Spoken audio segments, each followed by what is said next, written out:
안녕하세요. 저는 스페인 바르셀로나에 있는 개혁장로교회 목사 전인식입니다.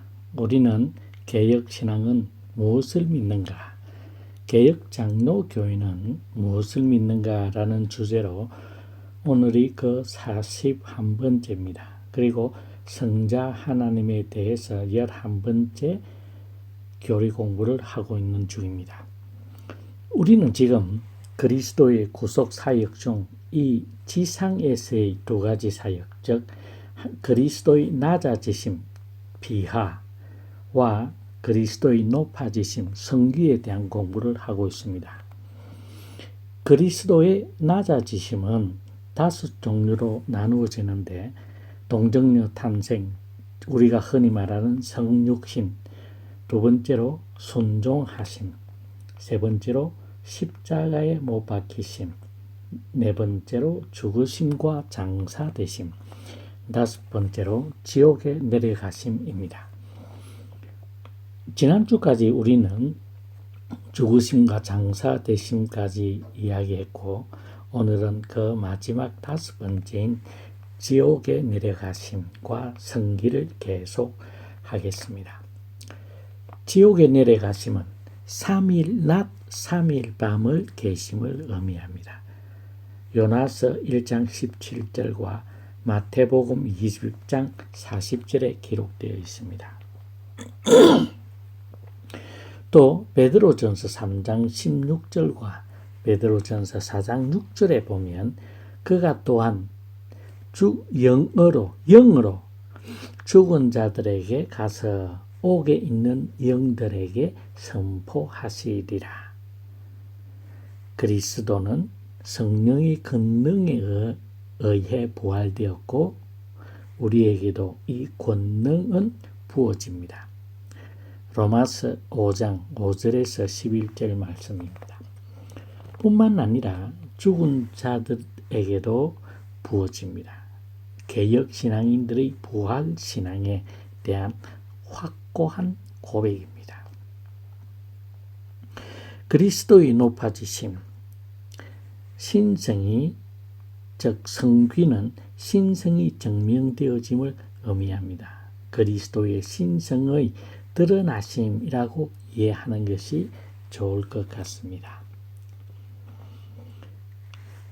그리스도의 높아지심의 주의는 첫 번째로 그분의 부활, 두 번째로 성천과 성부의 오른편에 앉으심, 세 번째로 세상을 심판하기 위해 재림하심을 포함합니다. 웨스트민스터 대교리문답서 51문에 기록되어 있습니다. 흔히 구속사역을 그리스도의 낮아지심로만 제한하는 실수를 범하곤 하는데 성자 하나님의 구속사역은 높아지심으로 완성되어집니다. 성귀하신 그리스도께서는 여전히 우리를 위한 중보자 또는 대언자라고 요한일서 2장 1절 하반절에 기록되어 있고, 그래서 우리를 위한 중보자와 대언자로서 사역을 행하고 있습니다. 그분은 우리를 눈동자처럼 보호하시고 신명기 32장 10절 하반절, 시편 17편 8절, 또 세상 끝날까지 항상 함께하고 마태복음 28장 20절, 결단코 우리를 주의 백성들을 외면하지 않는다는 약속을 여전히 지키고 계십니다. 자, 그러면 그리스도의 높아지심의 첫 번째 부활입니다. 그리스도께서 우리의 죄악을 위해 피를 흘려 죽어야 하셨지만 그분의 육체는 결코 썩어서는 안 됩니다. 우리에게 생명의 길의 시작을 알리기 위해서입니다. 부활의 시작을 의미하는 것입니다. 자, 우리가 흔히 부활 신앙을 이야기할 때 종종 잊어버리는 사실이 하나 있는데, 그것은 부활의 전제 조건은 반드시 죽어야만 부활할 수 있습니다. 그런데 오늘날 많은 성도들이 자신이 죽어야 된다라는 사실을 망각하고 있습니다. 은연히 자신들도 모르는 사이에 죽음이라는 공포에 아직도 얽매여 있다라는 사실 아닐까요? 진짜 우리가 죽으면 이 땅에서 죽으면 영원한 생명을 맛볼 수 있는 천국에 들어간다고 한다면 우리가 죽음을 사실 두려워할 이유가 있을까요? 근데 우리는 이 육신의 몸을 입고 있는 우리로서는 이 죽음이라는 게 뭔가 모르게 억누르고 있고 아직 이 죽음의 공포 속에서 우리는 떨고 있다는 사실입니다. 그런데 이것은 적어도 개혁 신앙을 가지고 있는 사람들의 부활 신앙에는 이게 맞지 않습니다.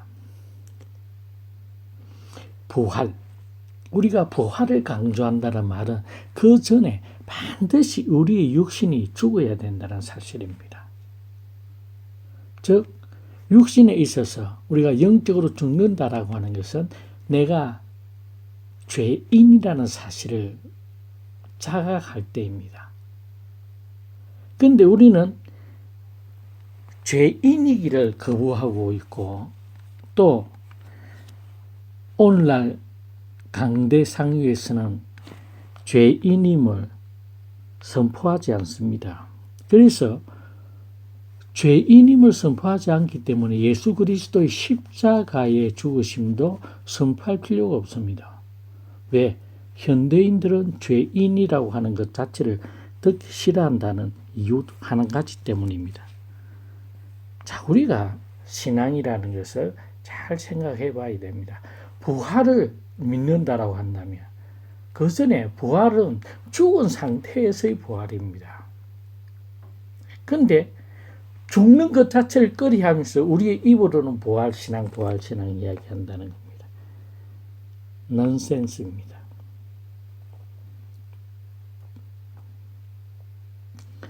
부활은 저와 여러분들이 부활이라는 말을 입에 담는다라고 하는 것은 반드시 나는 죽어야 된다라는 사실을 인정하는 데서부터 시작해야 됩니다. 그런데 우리는 종종 부활이라는 말은 잘 사용하면서 내가 죽어야 된다는 사실에 대해서는 암묵적인 거절이 포함되어 있는 것 같습니다.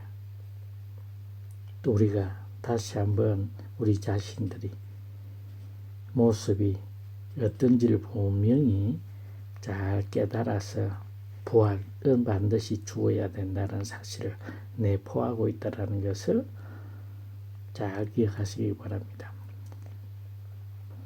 왜냐하면 부활로서 하나님의 아들로 선포되셨기 때문입니다. 로마서 1장 4절에 있습니다. 이제 하나님 되심이 세상에 선포되는 것입니다. 이렇게 그리스도의 부활은 그리스도에게 해당되는 것만이 아니라 바로 우리 자신의 부활이 되기도 합니다. 자, 그리스도의 부활은 우리에게 다음과 같은 혜택을 줍니다. 첫 번째로 죽음의 정복을 의미합니다. 그래서 우리를 의의 참여자로 만들어 줍니다. 흔히 우리가 말하는 정가된 의, 예수 그리스도가 율법을 완성하심으로 말미암아서 그 예수 그리스도의 의가 우리에게 전가되어진다. 전달되어진다. 마치 우리가 죄가 없는 것처럼. 그러므로 말미암아서 우리는 이제 죄의 권능인 죽음을 정복하게 되었고 예수 그리스도의 십자가의 보혈로 말미암아서 우리는 영원한 구원의 참여자가 되었다라는 것을 선포해 줍니다. 두 번째로 그리스도의 부활은 우리에게 새 생명을 갖도록 합니다. 이전 육신의 얽매여서 즉 죄의 지배하에 있던 모든 인간들은 영원히 죽을 수밖에 없고 거기에 포함되어 있는 자들은 영원히 하나님의 은혜를 하나님의 자비를 눈꼽만큼이라도 구할 수 없는 지경에 있는 자들입니다. 그런데 예수 그리스도의 부활로 말미암아서 증가된 너로 말미암아서 우리는 이제 죄의 지배하에 있는 세상에 살고 있는 것이 아니라 은혜의 지배하로 즉 새 생명, 새로운 피조물로 살아갈 수 있게 되었다는 사실입니다. 그 다음에 세 번째로 그리스도의 부활은 부활의 첫 열매로서 장차 우리의 부활을 확정합니다. 예수 그리스도의 부활이 없었다고 한다면 우리도 마찬가지로 부활은 거짓입니다. 그런데 예수 그리스도께서 사망의 권세를 깨뜨리시고 죽은 자들 가운데서 부활하심으로 말미암아서 모든 믿는 자들의 하나님의 자녀들의 부활의 첫 열매로서 장차 우리의 부활을 확정시켜 줍니다. 이것은 하이델베르크 교리문답서 45문과 웨스트민스터 대교리문답 52문에 기록되어 있습니다. 그리스도의 낮아지심은 우리의 죄를 속죄하기 위함인데 이제 그분의 부활로 죄의 권세를 전멸시키게 되었다는 사실입니다.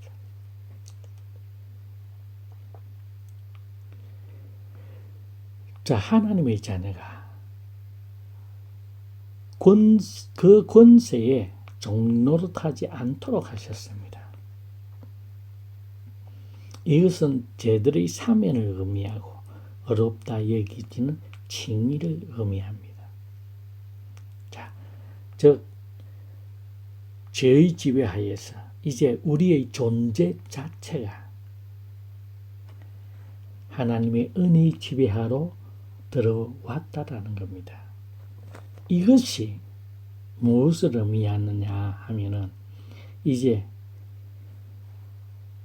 창세전에 예정하신 것 하나님의 기쁘시고 선하신 뜻에 의하여서 예정하신 그들을 때에 따라 부르시고 부르신 그들을 어렵다 하시고 어렵다 하신 그들을 영화롭게 하는 구원의 확정입니다.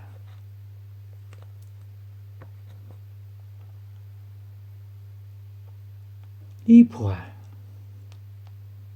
예수님의 이 부활의 의미가 우리 신앙, 우리 삶 전체에 확고하게 우리의 새로운 피조물로서 성화의 삶을 살아갈 수밖에 없는 토대를 마련해 주신 역사적인 사실입니다.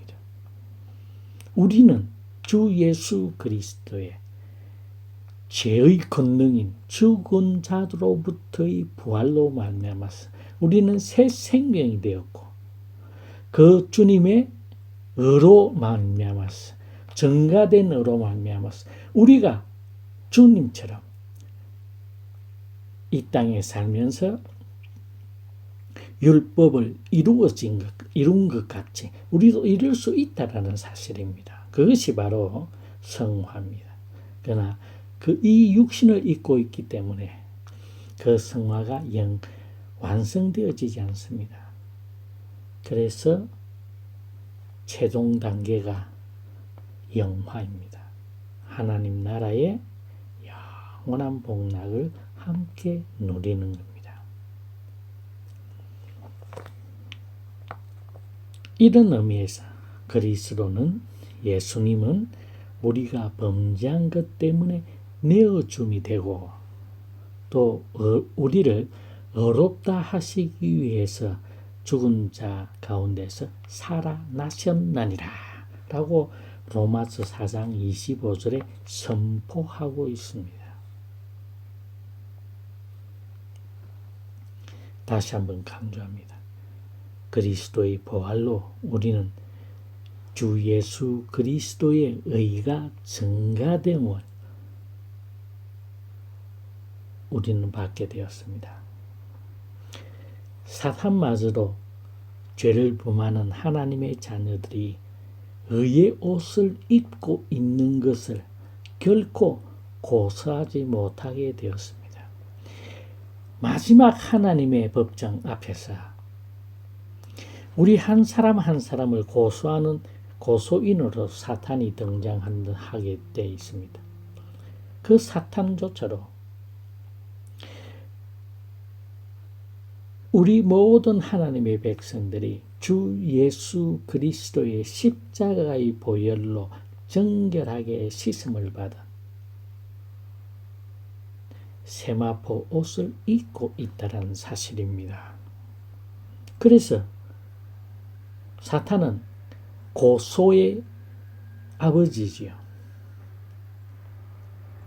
그 사탄조차도 그 자신의 입을 벌리지 못하게 되어집니다. 왜? 상상할 수 없는 하나님의 축복이 죄의 증가로 말미암아서 우리가 칭의를 받게, 의롭다 하심을 받게 되었기 때문입니다. 그래서 그 고소자도 감히 하나님의 자녀를 지배하지 못하게 된 것입니다. 그냥 무끄러미 바라볼 뿐이고 하나님의 마지막 법정에서 의인이라고 선포되어지는 그 순간 우리는 주 예수 그리스도와 함께 영원한 하나님 나라에 거할 수밖에 없다는 사실입니다. 다른 인간이나 사건들을 통해서 괴롭힐 공리를 꾀할 뿐입니다. 사탄은 우리가 이 몸을 입고 있는 그 마지막 순간까지도 우리를 거짓말로 속이고 또 다른 모든 자기가 할 수 있는 술수를 다 통해서 우리가 실족하게 만들고 우리를 괴롭게 만들 궁리를 할 뿐입니다. 그런데 우리를 손을 대지는 못합니다.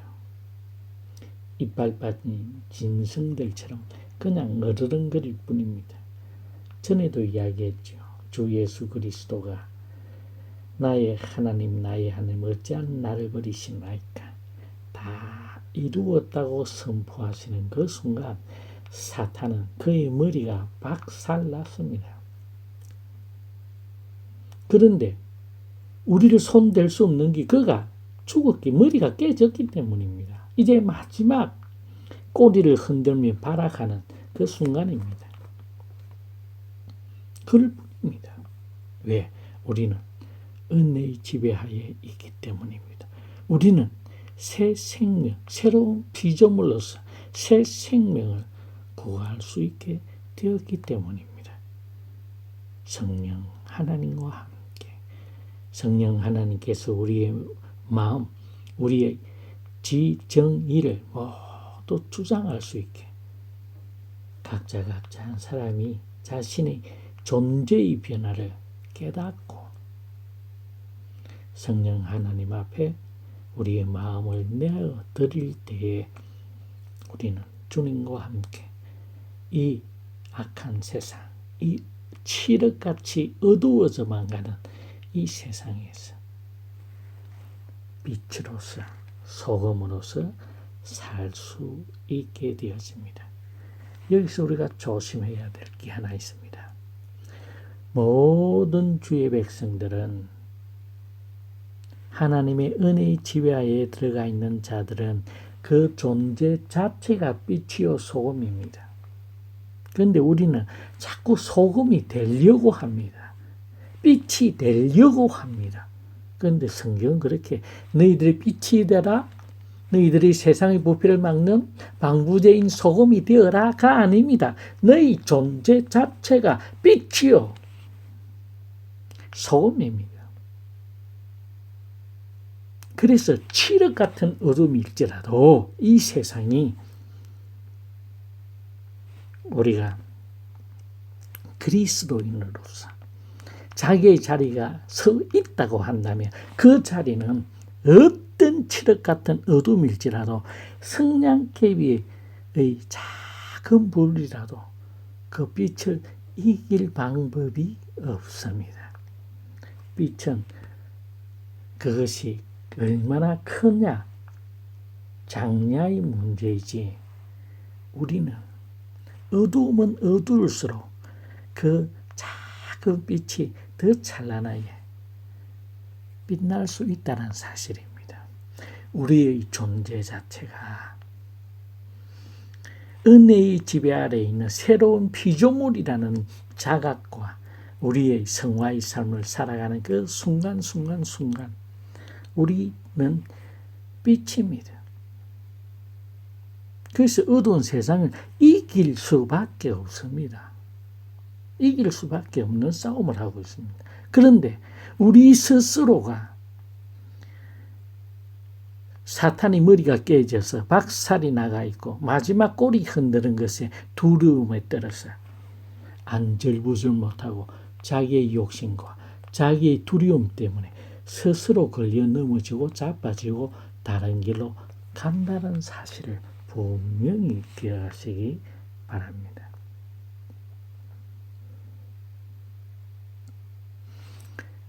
그리스도는 우리에게 성령을 약속하셨고 또 그분이 죽으심으로 성령이 오시게 되었고 그분이 부활하심으로 성령 하나님의 사역이 우리의 모든 하나님의 백성 심령 위에 임하게 되었습니다. 성령은 구약시대에도 일부 선택된 자들에게 역사하셨습니다. 그분의 부활로 인해 성령은 모든 선택된 자들에게 역사하셨습니다. 오늘날 주님이 죽은 자들 가운데서 부활하심으로 인하여서 오순절 다락방 사건 이후로 성령은 모든 선택된 자들에게 역사하셨습니다. 문제는 그 성령의 우리 마음에서 주인이냐 아니냐의 문제입니다. 우리가 그 성령 하나님의 우리의 지정의가 즉 우리의 마음이 그 성령 하나님 앞에 온전히 순종하느냐 안 하느냐 덜 하느냐의 문제입니다. 성령 하나님은 우리에게 있어서 중생의 사역을 행하시고 견인토록 오래 참을 수 있도록 끝까지 우리를 지켜주시고 보호하여 주십니다. 성령께서 우리 안에 거하심을 확신하셔야 됩니다. 왜? 이것은 예수님의 우리의 왕 되신 예수님의 선포입니다. 왕이 선포하는 뭔가를 법령을 어떤 약속을 하셨다고 한다면 그 왕이 지배하는 그 나라에서는 무조건 이루어지는 겁니다. 효력이 있습니다. 그것이 왕의 명령입니다. 왕의 약속이라고 한다면 그 왕국 안에서는 100% 통용됩니다. 그런데 우리는 그것을 믿지 못하지요. 참 우리가 쉬운 말로 마음은 원이로되 육신이 약하여서 그럴 수 있습니다. 이 육신의 몸을 잃고 있기 때문에 그렇습니다. 로마서 8장 11절에 보면 예수를 죽은 자 가운데 살리신 이의 영이 너희 안에 거하시면 그리스도 예수를 죽은 자 가운데서 살리시니가 너희 안에 거하시는 그의 영으로 말미암아 너희 죽을 몸도 살리시리라. 성령이 우리 안에 거하면 예수 그리스도를 살리신 그 하나님의 영이 우리도 우리의 죽을 몸도 분명히 살릴 거라고 로마서 8장 11절에 이야기하고 있습니다.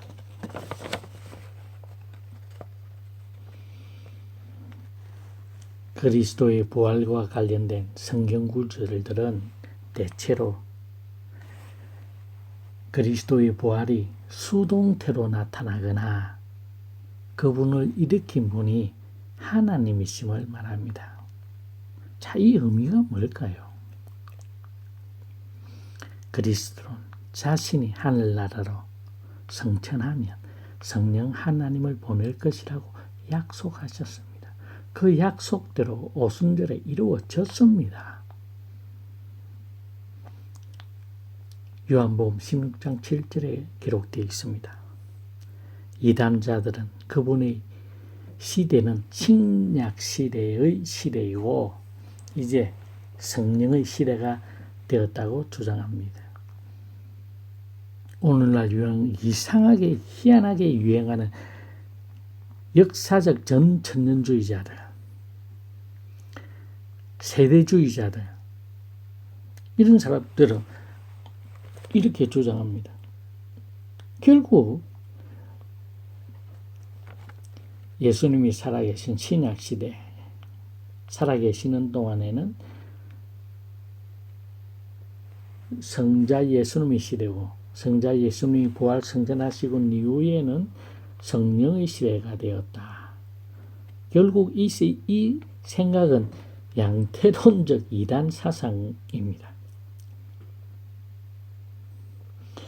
우리가 방금 이야기한 대로 그분이 승천하셔서 하나님 아버지께 가셔야 한다는 것은 우리가 흔히 이렇게 생각합니다. 육상에 400m 계주가 있죠.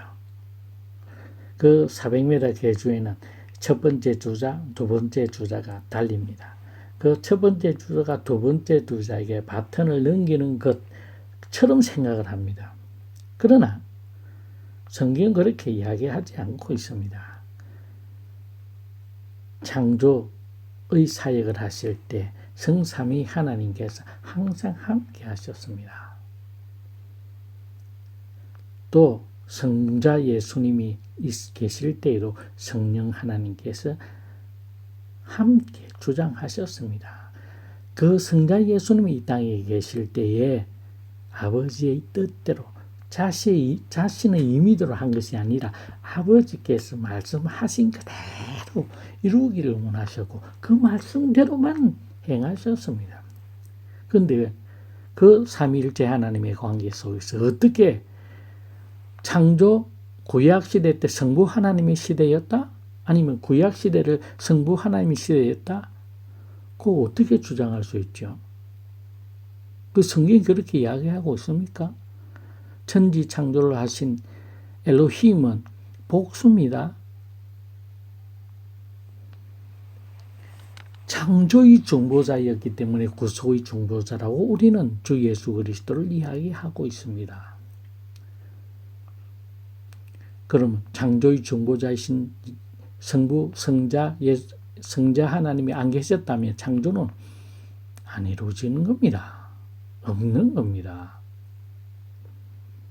즉 이러한 사상들은 세대주의자들은 양태론적 이단 사상을 그대로 밑에 기저에 깔고 있습니다.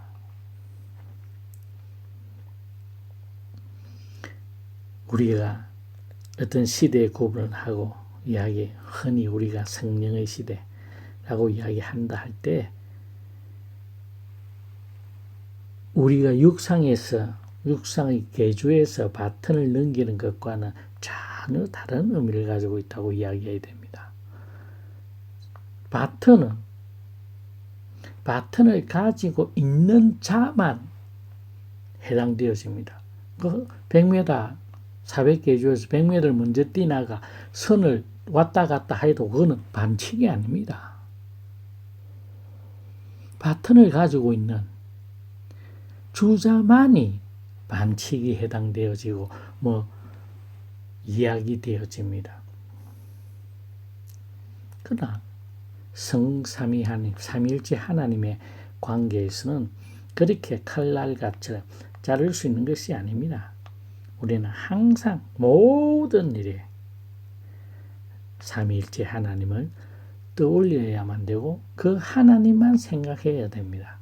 성부 하나님이라는 용어 때문에 성부 하나님이 주도적으로 하셨던, 성자 하나님이 주도적으로 하셨다, 성령 하나님이 주도적으로 하는 역사는 것들이 있다라고 생각해서는 안 됩니다. 이 삼위일체 하나님은 항상 함께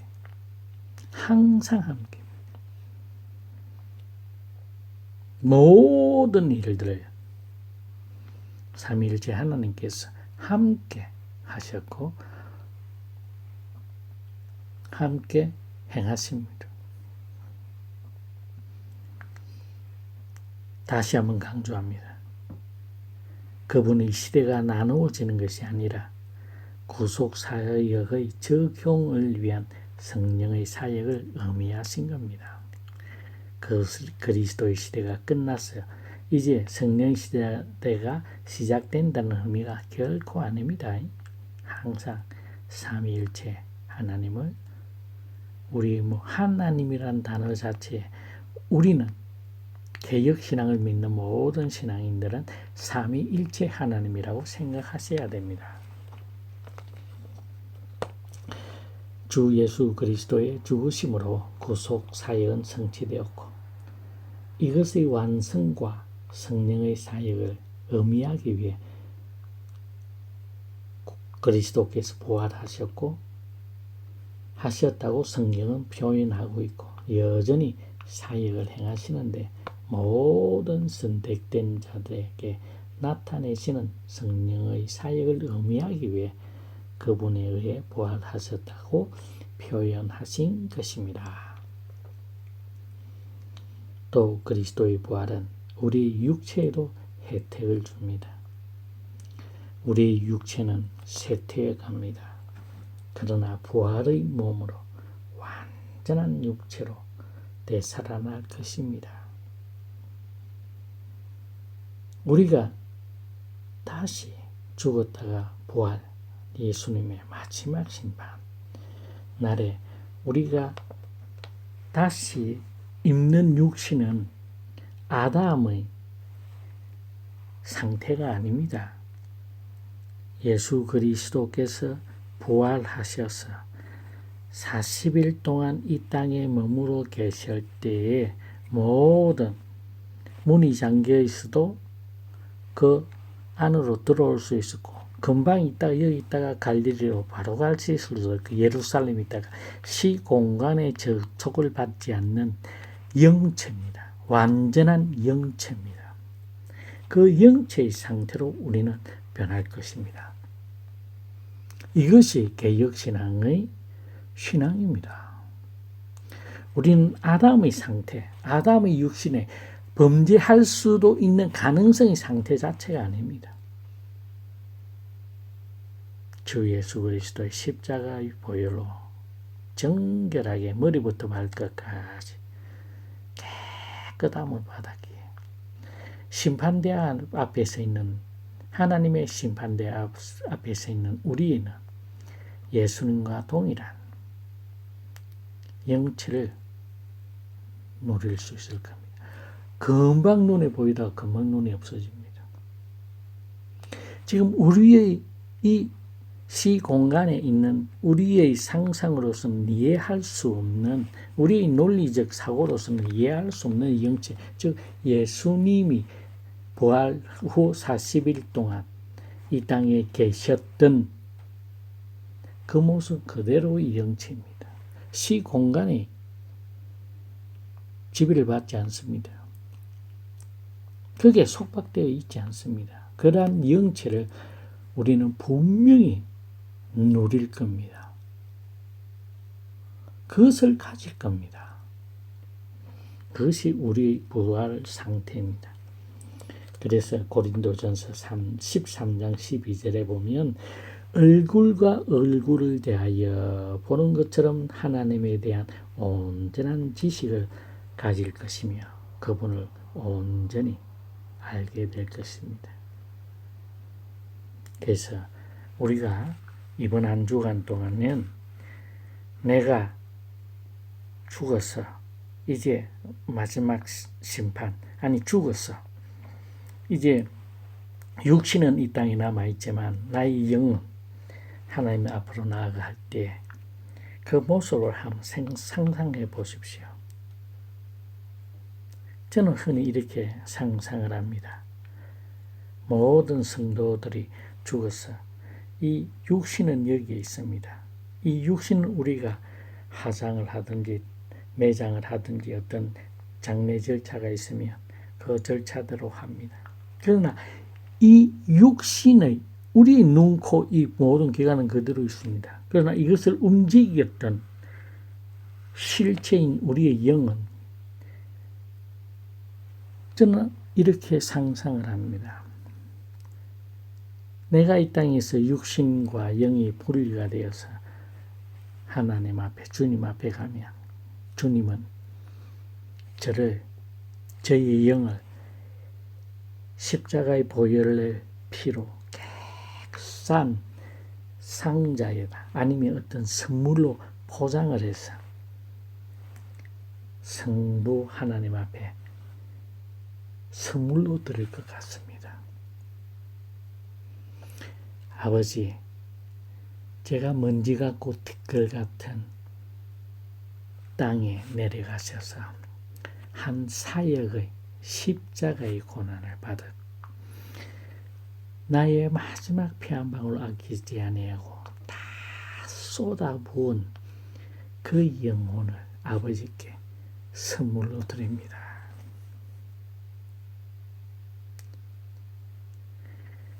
그때 우리의 개인적인 천국의 혼인잔치가 벌어질 겁니다. 천군 천사들의 거룩을 찬송하는 그 가운데에서 영원하신 하나님 아버지 앞에 소개되어지고 그 성부 하나님은 성자 예수님의 지상의 십자가에 엘리 엘리 라마 사박다니 나의 하나님 어찌한 나를 버리시나이까의 그 전류 속에 끊을래야 끊을 수 없었던 그 3일 낮 3일 밤의 그 고난, 그 아픔을 겪은 결과물로서 나의 영혼을 하나님 앞에 선물할 때 얼마나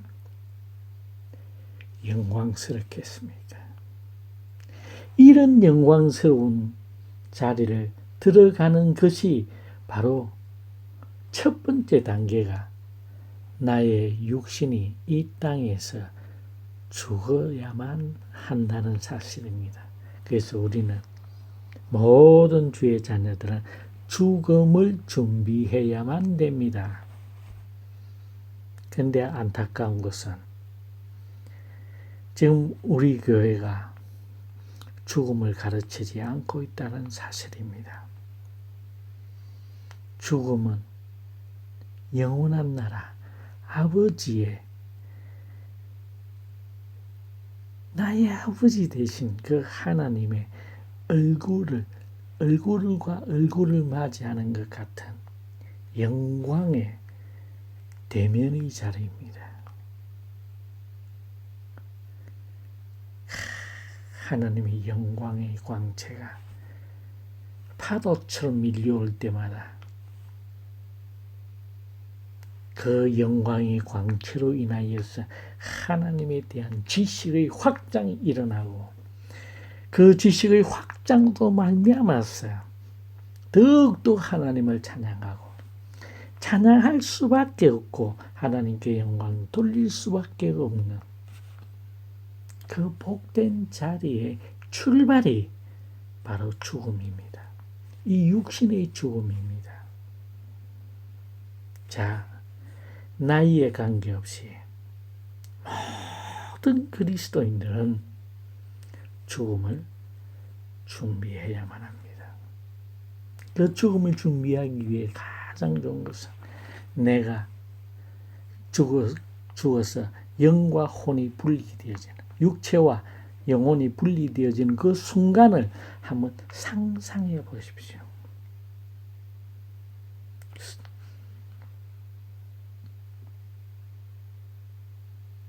그 상상을 한번 해보시면 우리는 어떠한 죽음도 두려워하지 않는 참 하나님의 자녀가 될 수 있을 겁니다. 자, 오늘은 여기까지 하겠습니다. 오늘 이번 한 주간은 천국을 소망하는 한 주간이 되시기를 간절히 바라면서 하루하루 시간 분초를 살아가시는 여러분들이 되시기를 간절히 원합니다. 예, 안녕히 계십시오. 감사합니다.